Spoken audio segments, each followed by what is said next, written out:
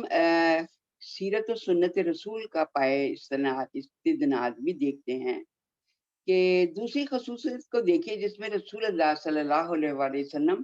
تمام انبیاء اور پیشوایان مذاہب میں یکساں ہیں۔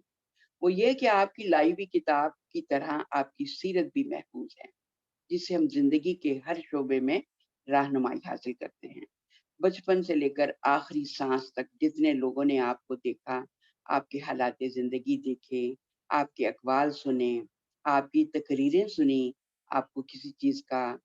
حکم دیتے سنا یا کسی چیز سے منع کرتے سنا،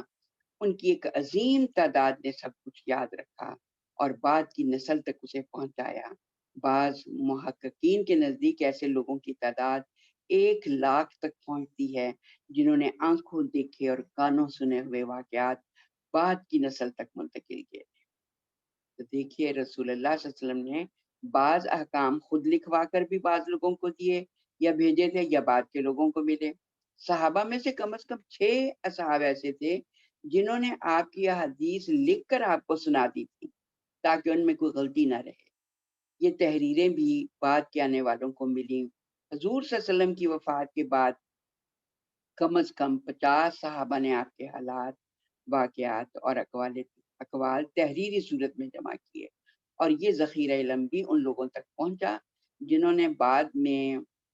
احادیث کو جمع اور مرتب کرنے کی خدمت انجام دی۔ میں سیرت ابن ہشام جو ہے وہ پڑھ رہی تھی، اتنی مجھے حیرت ہو رہی تھی کہ اس میں جو واقعہ درج تھا کہ عبد المطلب جو کہ نبی کرم صلی اللہ علیہ وسلم کے دادا تھے، جب وہ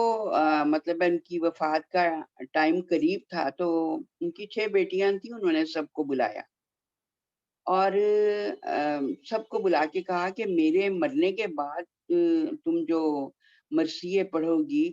تو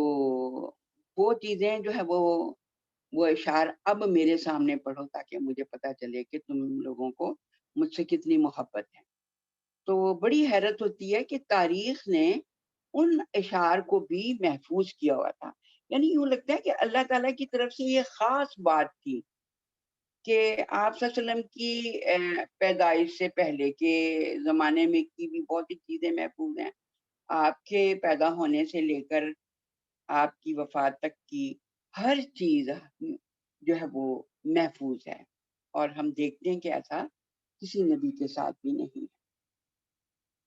اور سند میں یہ جو ہے وہ صرف یہی نہیں دیکھا گیا کہ ایک حدیث کا سلسلہ روایت رسول اللہ صلی اللہ علیہ وسلم تک پہنچتا ہے یا نہیں، بلکہ یہ بھی دیکھا گیا کہ اس سلسلے کے تمام راوی بھروسے کے قابل ہیں یا نہیں۔ تو دیکھیے جیسے حدیث میں ہم دیکھتے ہیں کہ ہمیں کہ فلاں بن فلاں بن فلاں بن، اور پھر نبی اکرم صلی اللہ علیہ وسلم سے یہ بات پتہ چلی، تو وہ درمیان میں جتنے بھی لوگ آتے ہیں ضروری سمجھا گیا کہ ان کے حالات زندگی بھی جو ہے وہ لکھے جائیں۔ تو آپ یہ دیکھیے کہ اس طرح ہزارہا آدمیوں کے حالات جو ہیں وہ جن سے کتابیں بھری پڑی ہیں، ہم دیکھتے ہیں صحابہ کے بارے میں لکھا گیا،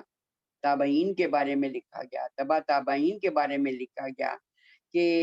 پتہ چلے کہ آپ کی بات کو پہنچانے کے لیے جو لوگ تھے، کیا وہ سارے کے سارے بہترین طریقے کے اخلاق اور اعمال رکھنے والے لوگ تھے کہ جن کی باتوں پر جو ہے وہ پورے طریقے سے بھروسہ کیا جائے۔ اسی طرح ایک اور بات ہم یہ دیکھتے ہیں کہ آپ صلی اللہ علیہ وسلم کی زندگی ہر پہلو سے معروف اور معلوم ہے۔ سیرت رسول اکرم صلی اللہ علیہ وسلم کی صرف یہی خصوصیت نہیں ہے کہ وہ ہمیں نہایت مستند ذرائع سے پہنچی ہو، بلکہ اس کی یہ بھی امتیازی خصوصیت ہے کہ اس میں آپ کی زندگی کے ہر پہلو کی اتنی تفصیلات ملتی ہیں جو تاریخ کے کسی دوسرے شخص کی زندگی کے بارے میں نہیں ملتی۔ آپ کا خاندان کیسا تھا، آپ کو آپ کی نبوت سے پہلے زندگی کیسی تھی، آپ کو نبوت کس طرح ملی، آپ پر وحی کیسے نازل ہوتی، آپ نے اسلام کی دعوت کس طریقے سے پھیلائی، مخالفتوں اور مزاحمتوں کا مقابلہ کس طرح کیا، اپنے ساتھیوں کی تربیت کیسے کی، اپنے گھر میں آپ کس طرح رہتے تھے، اپنی بیوی اور بچوں سے آپ کا برتاؤ کیسا تھا، اپنے دوستوں دشمنوں سے آپ کا معاملہ کیسا تھا، کس اخلاق کی تعلیم آپ دیتے تھے اور آپ کا اپنا اخلاق کیسا تھا، کس چیز کا آپ نے حکم دیا، کس کام سے آپ نے منع کیا، کس کام کو آپ نے ہوتے دیکھا اور منع نہ کیا، اور کس چیز کو ہوتے دیکھا اور منع فرمایا، یہ سب کچھ ذرا ذرا سی تفصیلات کے ساتھ حدیث اور سیرت کی کتابوں میں موجود ہے۔ آپ صلی اللہ علیہ وسلم ایک فوجی جنرل بھی تھے، اور آپ کی قیادت میں جتنی لڑائیاں ہوئی ان کا سب کا مفصل حال ہمیں ملتا ہے۔ آپ صلی اللہ علیہ وسلم ایک حاکم بھی تھے، اور آپ کی حکومت کے تمام حالات ہمیں ملتے ہیں۔ آپ ایک جج بھی تھے، اور آپ کے سامنے پیش ہونے والے مقدمات کی پوری رودادیں ہمیں ملتی ہیں، اور یہ بھی معلوم ہوتا ہے کہ کس مقدمے میں آپ صلی اللہ علیہ وسلم نے کیا فیصلہ فرمایا۔ آپ بازاروں میں بھی نکلتے تھے اور دیکھتے تھے کہ لوگ خرید و فروخت کے معاملات میں کس طرح کام کرتے ہیں، جس کام کو غلط ہوتے دیکھتے اسے منع فرماتے، اور جو کام صحیح ہوتے دیکھتے اس کی توثیق فرماتے۔ غرض زندگی کا کوئی شعبہ ایسا نہیں جس کے متعلق آپ نے تفصیلی ہدایات نہ دی۔ یہی وجہ ہے کہ ہم کسی بیجا تعصب کے بغیر پورے علم و یقین کے ساتھ یہ کہتے ہیں کہ تمام انبیاء اور پیشوایان مذاہب میں سے صرف ایک محمد صلی اللہ علیہ وسلم ہی وہ ہستی ہیں جن کی طرف نوع انسانی ہدایت اور رہنمائی کے لیے رجوع کر سکتی ہے، کیونکہ آپ کی پیش کی ہوئی کتاب اپنے اصل الفاظ میں جو ہے وہ محفوظ ہے۔ اور جب بھی کبھی میں یہ اس حدیث سے میری نظر گزرتی ہے کہ ایک دفعہ جبرائیل امین نبی کرم صلی اللہ علیہ وسلم کے پاس موجود تھے، اور وہ کہہ رہے تھے کہ جو شخص بھی محمد صلی اللہ علیہ وسلم کا نام سنے اور ان پر درود نہ بھیجے تو اس شخص پر اللہ کی لعنت ہو، یعنی لعنت کا مطلب ہے وہ شخص اللہ کی رحمت سے محروم ہو جائے۔ تو آپ یہ دیکھیے یہ کتنی بڑی بات ہے، لگتا بھی ایسے ہے۔ آج دنیا بھر کے اندر جو بھی خیر موجود ہے، مشرق ہے یا مغرب ہے، نبی اکرم صلی اللہ علیہ وآلہ وسلم کی وجہ سے۔ پھر ہم یہ دیکھتے ہیں کہ حضور کا پیغام تمام انسانوں کے لیے ہے۔ تو اولین چیز جو ہمیں آپ کی دعوت میں نظر آتی ہے وہ یہ ہے کہ آپ رنگ و نسل اور زبان و وطن کے سارے امتیازات کو نظر انداز کر کے انسان کو بحیثیت انسان مخاطب کرتے ہیں، اور چند اصول پیش کرتے ہیں جو تمام انسانوں کے لیے کی بھلائی کے لیے ہیں۔ یہ آپ دیکھیے کہ کتنا بڑا تفرقہ ہے۔ کبھی کبھی مجھے اس بات پر جو ہے وہ بڑا افسوس ہوتا ہے کہ یورپ والوں نے تو ان بات کو مان لیا کہ یورپی یونین بنی اور اس میں 30 ممالک شامل ہیں، اور ان میں سے کسی ایک کا جو ہے وہ ویزا مل جائے تو وہ 30 ملکوں میں پھر سکتا ہے، کام کر سکتا ہے۔ لیکن کتنی عجیب بات ہے، اور کتنی بڑی زیادتی بھی ہمارے ساتھ ہوئی کہ جب سلطنت عثمانیہ ٹوٹی تو انگریز نے بڑی چالاکی کے ساتھ ہمیں مختلف ملکوں میں مختلف قوموں میں تقسیم کر دیا۔ آج ہم کہتے ہیں، کوئی کہتا ہے پاکستانیوں، کوئی مصری، کوئی سعودی، اور کوئی کچھ اور کچھ۔ تو آپ ذرا غور کیجئے، اور پھر ان میں تفریق بھی کی جانے لگی۔ ہر ایک جگہ جہاں آپ نے جانا ہے اس کا ویزا آپ کو علیحدہ سے لینا پڑے گا۔ تو کتنے افسوس کی بات ہے۔ اسی طرح رنگ و نسل کے تعصبات کا بہترین علاج بھی محمد صلی اللہ علیہ وسلم کی تعلیم کی بدولت میسر آیا۔ انسان کو سب سے بڑھ کر جس چیز نے تباہ کیا وہ یہی امتیازات ہیں جو انسان اور انسان کے درمیان قائم کیے گئے ہیں۔ کہیں اس کو نجس قرار دیا گیا اور اچھوت بنا کر رکھ دیا، اس کے وہ حقوق نہیں جو برہمن کے حقوق ہیں۔ اسی طریقے سے کالے اور گورے میں بھی جو ہے وہ بڑی تمیز رکھی گئی۔ اب بھی آپ دیکھیں کہ دنیا کی بڑی اقوام کے اندر گوروں اور کالوں کی کالونیاں جو ہیں وہ علیحدہ علیحدہ ہیں، یعنی یہ چیز ابھی تک جو ہے وہ موجود ہے۔ اسی طرح ہم یہ دیکھتے ہیں کہ اب کہ رسول اللہ صلی اللہ علیہ وسلم نے جو انسانیت کی فلاح کے لیے اصول پیش کیے وہ کیا ہیں، تو اس میں ہم دیکھتے ہیں کہ اللہ کی وحدانیت کا وسیع ترین تصور جو ہے وہ آپ نے دیا۔ ان میں سب سے مقدم اللہ تعالیٰ کی وحدانیت کو تسلیم کرنا ہے، صرف اس معنی میں نہیں کہ اللہ ہے، اور محض اسی معنی میں نہیں کہ اللہ بس ایک ہے، بلکہ اس معنی میں کہ اس کائنات کا واحد خالق، مالک، مدبر، حاکم اللہ تعالیٰ ہی۔ کوئی دوسری ہستی پوری کائنات میں ایسی نہیں جس کے پاس حاکمیت کا اقتدار ہو، جس کو حکم دینے اور منع کرنے کا حق ہو، جس کے حرام کرنے سے کوئی چیز حرام اور جس کے حلال کرنے سے کوئی چیز حلال ہو سکتی۔ اور اس کے بعد ہم یعنی رسول اللہ صلی اللہ علیہ وسلم کی دعوت یہ ہے کہ اس تصادم کو ختم کیا جائے۔ تمہاری زندگی کا قانون اور ضابطہ بھی وہی ہونا چاہیے جو پوری کائنات کا ہے۔ تم نہ خود قانون ساز بنو اور نہ کسی دوسرے کو یہ حق تسلیم کرو کہ وہ خدا کی زمین میں خدا کے بندوں پر اپنا قانون چلائے۔ دیکھیے، وہ رب جس نے تمام چیزیں بنائیں اور پھر ان کو چلنے کا بہترین طریقہ سکھا دیا، آپ نے کبھی دیکھا کہ سورج ایک سیکنڈ کی بھی جو ہے وہ کبھی غفلت برتتا ہو؟ زمین کبھی ایسی غفلت برتتی ہو؟ جس دن ایسا اللہ خود ہی کرے گا تو قیامت آ جائے۔ یہ سارا کائنات کا ڈسپلن آپ کو بتا رہا ہے کہ اللہ کی اطاعت ہو رہی ہے۔ اس کے بعد دوسرا اصول اطاعت رسول کی دعوت ہے۔ یہاں پہنچ کر ہمارے سامنے رسول اللہ صلی اللہ علیہ وسلم کی دعوت کا دوسرا نقطہ آتا ہے، اور وہ آپ کا یہ دو ٹوک بیان ہے کہ میں اللہ تعالیٰ کا نبی ہوں اور نوع انسانی کے لیے اس نے اپنا قانون میرے ذریعے سے بھیجا ہے۔ میں خود بھی اس قانون کا پابند ہوں، خود مجھے بھی اس میں تبدیلی کرنے کا کوئی اختیار نہیں، میں اتباع کرنے پر مامور ہوں، اپنی طرف سے کوئی نئی چیز اختراع کرنے کا مجاز نہیں ہوں۔ تو یہ بات بھی ہماری سمجھ میں آتی ہے۔ اس کے بعد اللہ کے بعد اطاعت کا مستحق اللہ کا رسول ہے۔ پھر یہ کہ آزادی کا حقیقی چارٹر کیا ہے۔ یہ نوع انسانی کے لیے آزادی کا وہ چارٹر ہے جو دین حق کے سوا دنیا میں کسی نے اس کو نہیں دیا۔ اللہ کے بندے صرف ایک اللہ ہی کے بندے ہیں اور کسی کے بندے نہ ہوں، حتیٰ کہ اللہ کے رسول کے بندے بھی نہ ہوں۔ اس نے انسان کو خدا کے سوا ہر دوسرے کی بندگی سے آزاد کر دیا اور انسان پر سے انسان کی خدائی ہمیشہ کے لیے جو ہے وہ ختم کر دی۔ اس کے ساتھ ایک عظیم ترین نعمت جو اس پیغام نے انسان کو عطا کی، وہ ایک ایسے قانون کی بالا تری ہے جسے توڑنے، مروڑنے اور رد و بدل کا تختہ مشق بنانے کا اختیار کسی بادشاہ یا ڈکٹیٹر یا جمہوری مجلس سے قانون ساز یا اسلام قبول کرنے والی کسی قوم کو حاصل نہیں۔ یہ قانون خیر و شر کی مستقل قدریں انسان کو دیتا ہے، جنہیں بدل کر کبھی کوئی خیر کو شر اور شر کو خیر نہیں بنا سکتا۔ پھر دوسری بات جو سامنے آتی ہے کہ خدا کے حضور جواب دہی کا تصور، یہ تیسری بات ہے۔ یعنی پہلی بات اللہ ہی کو حاکم ماننا، دوسری جو ہے وہ اس کے رسول کی بات کو ماننا اور عمل کرنا، تیسری بات یہ کہ رسول اللہ صلی اللہ علیہ وسلم نے بندگان خدا کو بتائی، وہ یہ ہے کہ تم خدا کے سامنے جواب دہ ہو۔ تو یہ بڑی اہم بات ہے کہ آدمی دنیا میں ایماندار صرف رہ ہی اس وقت سکتا ہے جب کہ وہ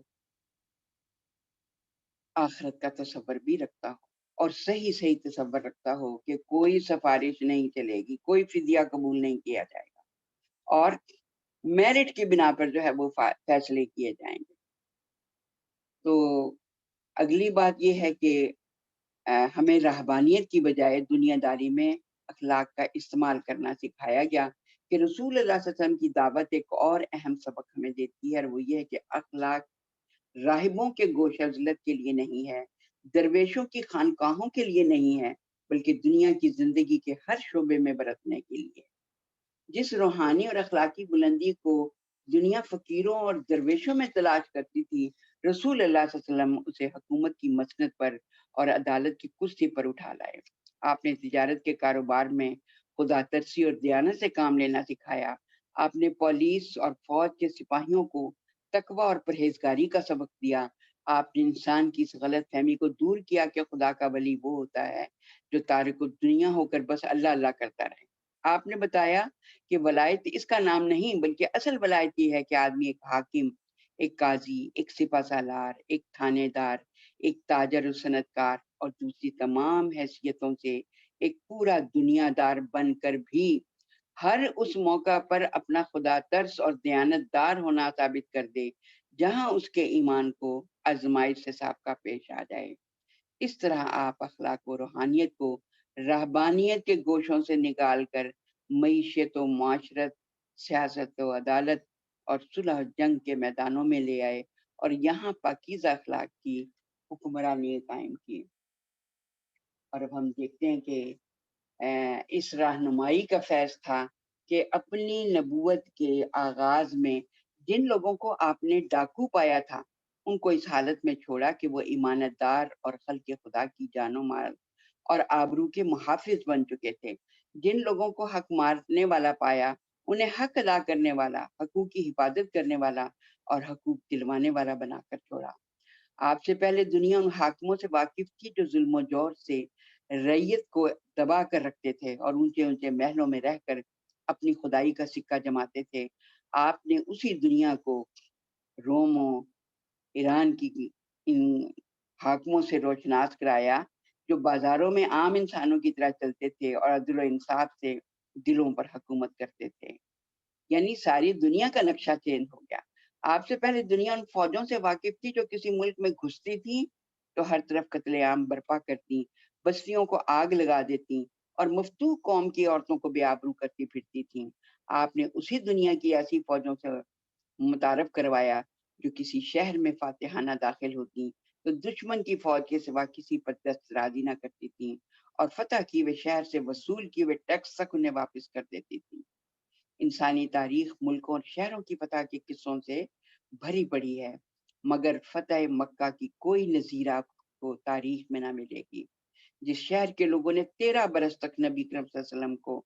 پر ظلم و ستم ڈھایا تھا، اسی شہر میں آپ کا فاتحانہ داخلہ اس شان سے ہوا کہ آپ کا سر خدا کے آگے جھکا جا رہا تھا، آپ کی پیشانی اونٹ کی کجاوے سے لگی جا رہی تھی اور آپ کے طرز عمل میں غرور و تکبر کا شائبہ تک نہ تھا۔ وہی لوگ جو 13 برس تک آپ پر ظلم و ستم کرتے رہے، جنہوں نے آپ کو ہجرت پر مجبور کر دیا تھا اور ہجرت کے بعد بھی 8 برس تک آپ سے برسر جنگ رہے تھے، جب مغلوب ہو کر آپ کے سامنے پیش ہوئے تو انہوں نے آپ سے رحم و کرم کی التجا کی اور آپ نے انتقام لینے کی بجائے کہا کہ آج تم پر کوئی گرفت نہیں، جاؤ تم چھوڑ دیے گئے ہو۔ رسول اللہ صلی اللہ علیہ وسلم کے اس نمونے کا جو اثر آپ کی امت پر پڑا ہے، اس کا اگر کوئی شخص اندازہ کرنا چاہے تو تاریخ میں خود دیکھ لے کہ مسلمان جب اسپین میں داخل ہوئے تو ان کا رویہ کیا تھا، اور جب عیسائیوں نے ان پر فتح پائی تو ان کے ساتھ کیا سلوک کیا گیا۔ ضرور اسپین کی تاریخ کو پڑھیں، بڑی سبق آموز ہے۔ صلیبی لڑائیوں کے زمانے میں جب عیسائی بیت المقدس میں داخل ہوئے انہوں نے مسلمانوں کے ساتھ کتنا برا برتاؤ کیا، اور مسلمانوں نے جب بیت المقدس کو ان سے واپس لیا تو عیسائیوں کے ساتھ ان کا کیا برتاؤ۔ تو دیکھ لیجئے کہ نبی کرم صلی اللہ علیہ وسلم کی زندگی کے ایک ایک پہلو سے جو ہے وہ ہمیں کیا سبق ملتا ہے کہ آپ کی سیرت جو ہے وہ ایک بحر ذخار ہے، گہرا سمندر ہے، اور جس کا احاطہ کرنا کسی بڑی کتاب میں بھی ممکن نہیں۔ تو آئیے اب ہم چند ایک پہلو نبی کرم صلی اللہ علیہ وسلم کی زندگی کے سیرت کے حوالے سے دیکھتے ہیں، اور تھوڑا سا پہلے اس بات کو دیکھ لیجئے کہ ساتھ ہی ساتھ یہ بات چل رہی ہے دور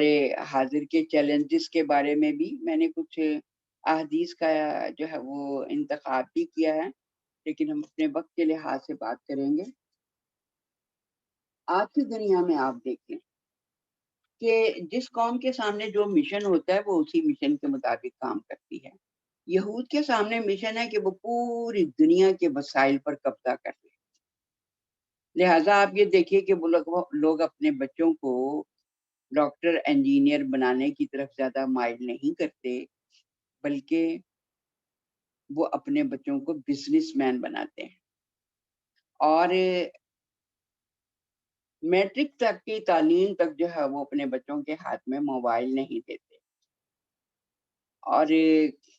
12 سال کے، کبھی آپ نیٹ کھول کر دیکھیں، 12 سال تک کے بچوں کو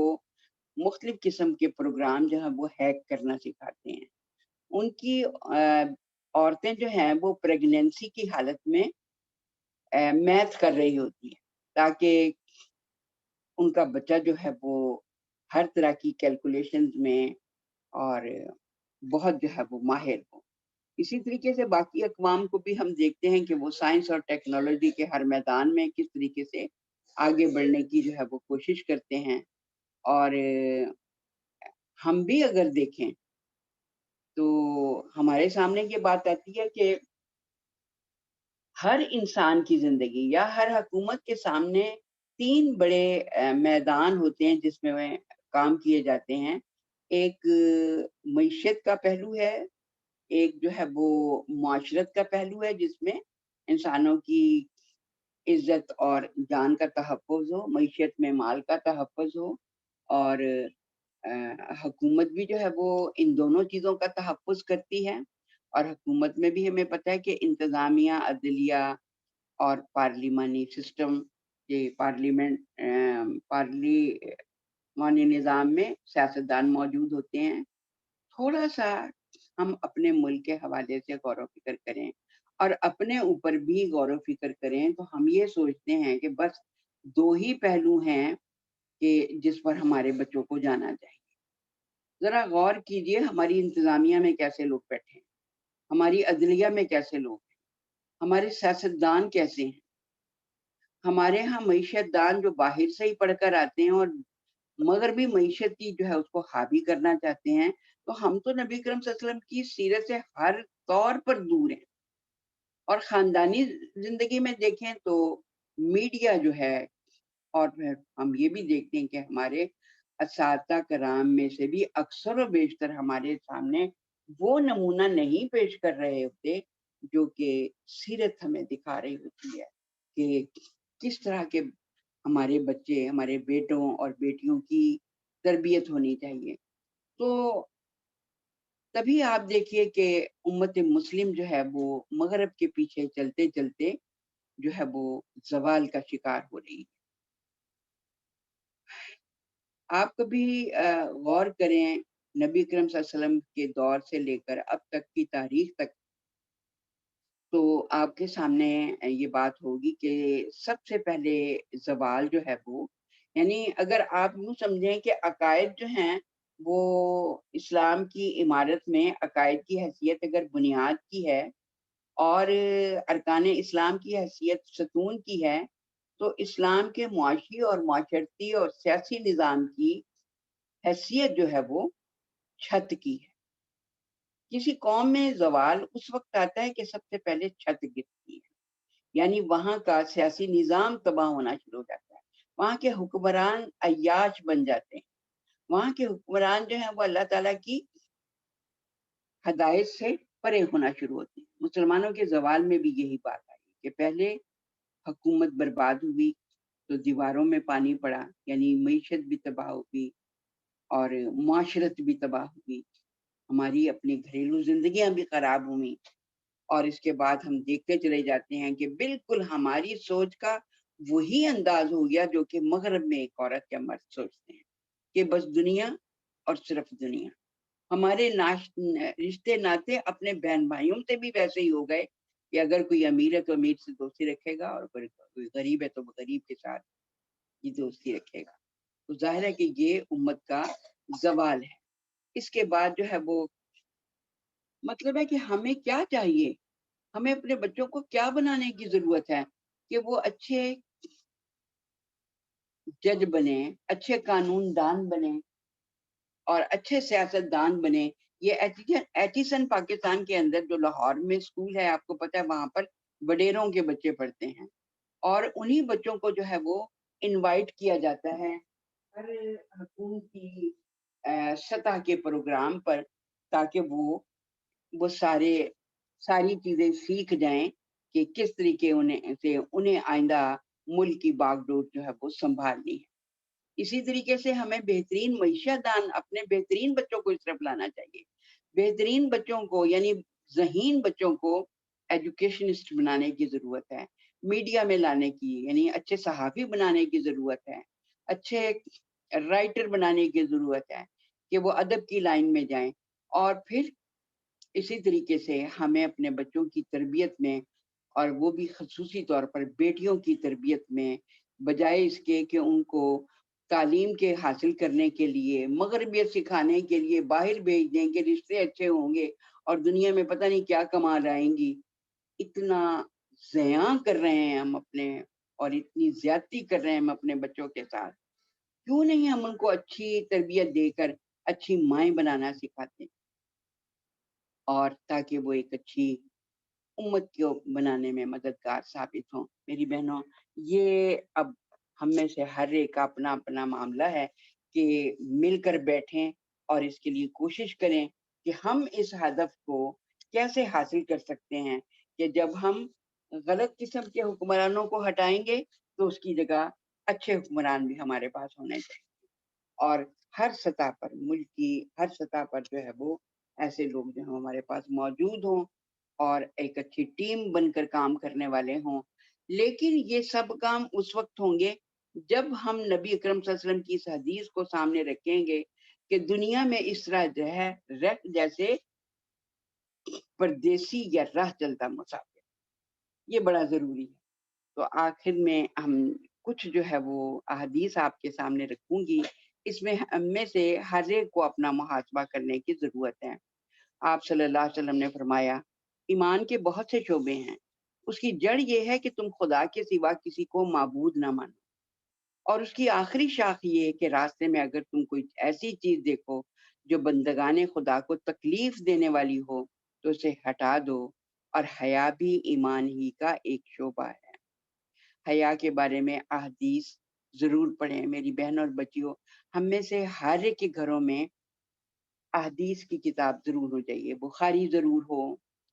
دوسری بھی کتابیں ہوں سیاستہ کی سے تعلق رکھنے والی, لیکن ایک چھوٹی کتاب ہے راہ عمل, اور ایک چھوٹی کتاب ہے زاد راہ. وہ آپ کا تعلق جس حلقے سے بھی ہے, پلیز آپ یہ کتابیں حاصل کرنے کی ضرور کوشش کریں اور اپنے گھروں میں اپنے بچوں کے ساتھ بیٹھ کر ان کتابوں کا مطالعہ کریں. اسی طرح آپ صلی اللہ علیہ وسلم نے فرمایا مومن وہ ہے جس سے لوگوں کو اپنی جان و مال کا کوئی خطرہ نہ ہو. اس کے لیے پورا نظام چاہیے. جان و مال کا خطرہ جو ہے وہ تبھی نہیں ہوگا نا جب ہم پر ایسا نظام ہوگا جو کہ ایسی حکومت ہوگی جو کہ پورا تحفظ کرنے والی ہوگی. اور آپ نے فرمایا کہ اس شخص میں ایمان نہیں جس میں ایمانت داری نہیں, اور وہ شخص بے دین ہے جو عہد کا پابند نہیں. تو یہ سب کچھ بھی تبھی ملے گا جب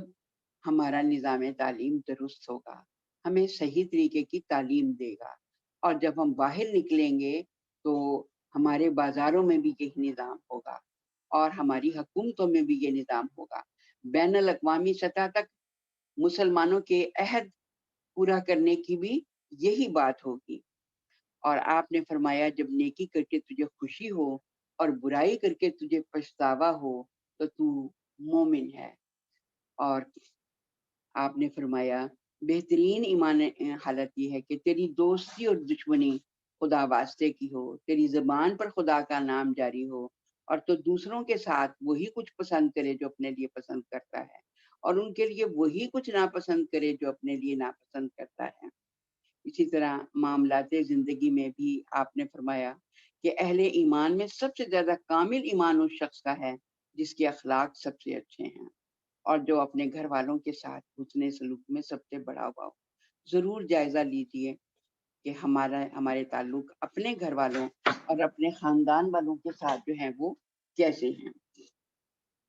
اور اسی کے لیے ہمسائیگی سے یہ بات سکھائی گئی کہ جو شخص خدا اور آخرت پر ایمان رکھتا ہو اسے اپنے مہمان کی عزت کرنی چاہیے اور اپنے ہمسائے کو تکلیف نہ دینی چاہیے, اور اس کی زبان کھلے تو بھلائی پر کھلے ورنہ چپ رہے. اور فرمایا مومن کبھی تانا دینے والا, لعنت کرنے والا اور بدگو اور زبان دراز نہیں ہوا کرتا. ضرور میری بہنوں جائزہ لیتی جائیے مومن سب کچھ ہو سکتا ہے مگر جھوٹا اور خائن نہیں ہو سکتا. خدا کی قسم وہ مومن نہیں ہے، خدا کی قسم وہ مومن نہیں ہے، خدا کی قسم وہ مومن نہیں ہے جس کی بدی سے اس کا ہمسایہ امن میں نہ ہو، اور ہمسائے کی 40 گھرانوں تک ہے. اور اسی طرح فرمایا کہ جس نے لوگوں کو دکھانے کے لیے نماز پڑھی اس نے شرک کیا، جس نے لوگوں کو دکھانے کے لیے روزہ رکھا اس نے شرک کیا، اور جس نے لوگوں کو دکھانے کے لیے خیرات کی اس نے شرک کیا. اور فرمایا جھوٹی گواہی اتنا بڑا گناہ ہے کہ شرک کے قریب جا پہنچتا ہے. آپ یقین کیجئے کہ اگر لوگ صحیح گواہیاں دینا شروع کریں تو پوری کی پوری یعنی پورے ملک میں عدل آ جائے. اسی طرح رزق حلال کے بارے میں فرمایا جنت میں وہ گوشت نہیں جا سکتا جو حرام کے لقموں سے بنا ہو. حرام خوری سے پلے ہوئے جسم کے لیے تو آگ ہی زیادہ موزوں ہے. اور فرمایا کہ جس شخص نے عیب دار چیز بیچی اور خریدار کو عیب سے آگاہ نہ کیا اس پر خدا کا غصہ بھڑکتا رہتا ہے اور فرشتے اس پر لعنت بھیجتے رہتے ہیں. آج آپ دیکھیے ایک شاپ پہ جائیں تو وہ کوئی ریٹ بتائے گا، دوسری پہ جائیں وہ کوئی ریٹ بتائے گا. تو یہ بڑا حادثہ ہے ہماری ملکی معیشت کے لیے بھی اور لوگوں کے ذاتی کردار کا بھی. آپ نے فرمایا کوئی شخص خواہ کتنی ہی بار زندگی پائے اور خدا کی راہ میں جہاد کر کے جان دیتا رہے مگر وہ جنت میں نہیں جا سکتا اگر اس پر قرض ہو اور وہ ادا نہ کیا گیا. اور یہ بات کتنی اہم ہے وراثتوں کے حوالے سے کہ مرد ہو یا عورت اگر انہوں نے اپنی زندگی کے 60 سال بھی اللہ کی فرما برداری میں بسر کیے ہوں لیکن جب ان کی موت کا وقت آیا تو وصیت میں کسی کی حق تلفی کر کے اسے نقصان پہنچایا تو دونوں دوزخ کے مستحق ہوں گے. یہ بھی بہت بڑی بات ہے کہ وراثتیں سورہ نساء میں اللہ کے قانون کے مطابق جو ہے وہ تقسیم کی جائیں ورنہ جنت میں داخلے کا کوئی سوچے بھی نہ. پھر حکمرانی کے اصول میں بتایا کہ وہ شخص جنت میں داخل نہ ہوگا جو اپنے ماتحتوں پر پوری